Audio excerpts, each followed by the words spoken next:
Oil price falling, that's no longer news, but how far will it go, and how is Nigeria positioning itself within what you call the crude reality or crude awakening? Let's bring in Ada Konobi, who is an economist and senior investment research analyst at Financial Derivatives. She's live here in the studio. Good morning. Good morning, Bosun. We can never talk enough about crude oil, but today we got this report from FDC says oil futures stumble on the road to recovery.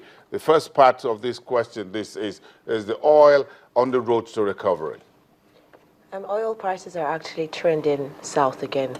Prices picked up because of speculation that Russia and OPEC members might actually have an emergency meeting in February. However, this news is fading away because most people or most analysts believe that it's very, very unlikely that it will actually come to a conclusion, or if there'll even be an emergency meeting anyway. Generally, crude production in Russia will decline because, if investment is slowing and there's no money in pumping oil over the time, oil generally in Russia and other producing countries will decline. So it seems like the market has shifted away from that whole sentiment about how there might be an agreement of a 5% cut in crude production. So now market is shifting back to the fundamentals, which still remain weak. And we know that the China's non-PMI, non-manufacturing, non-purchasers manager index came out and it was weak. It was about 53.4 as opposed to 54.4. And the manufacturing index came out as well. It was at a 3-year low at 53. Yes, oil seems to be damaging a lot of things around the world, damaging manufacturers. Perhaps the airlines are the ones making money, the guys who have the warehouses, the reefs of the vessels and the likes. Yes. But again, look at the price now. Last year, oil was down average about almost about 32%. This year we started this very steep, steady decline. Even the WTI, the US crude, is even trending far lower than the Brent as we speak in terms of where we started the year from. Also dragging natural gas along with it. So where does Nigeria fit into the entire conversation? The budget is there in the House. Some expect some adjustments to this price benchmark, $38 a barrel. I will keep asking the question until we have an answer that is signed off on what should be that benchmark. Well, Nigeria has set the benchmark for 2016 at $38 per barrel.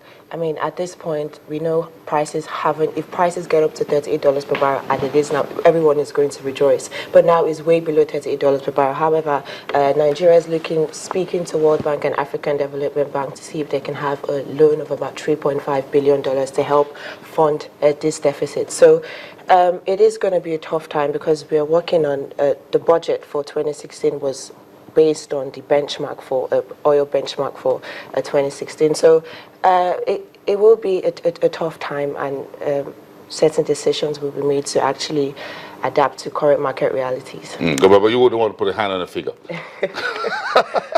No. I said predicting oil prices now looks like predicting the weather. 1 second is like this, the other time... It is extremely... You can't predict oil prices. It is very, very volatile. Very volatile. Oil is volatile. Yes. Don't get bonds. Highly inflammable. Okay. But if you look at it, we need to move on quickly. Sorry. Oil on one side and agri-commodities not providing any real succor on the other hand, yes, because... especially in this part of the world, let's bring it home to Africa, Nigeria, Ethiopia, Mozambique, and this is spreading the El Nino negative weather conditions impacting commodities, agri-commodities, which is another natural resource of the continent, also being buffeted, this time by weather. Yeah, well, if you look at most agri-commodities compared to 2015, they're actually trending downwards. So prices are becoming a bit more cheaper as opposed to what it was in 2015, most especially cocoa and sugar. We know that the extreme dry weather conditions affecting West Africa is going to affect cocoa production. And the cocoa organization in Nigeria has said that this will affect Nigeria's cocoa output to 60%.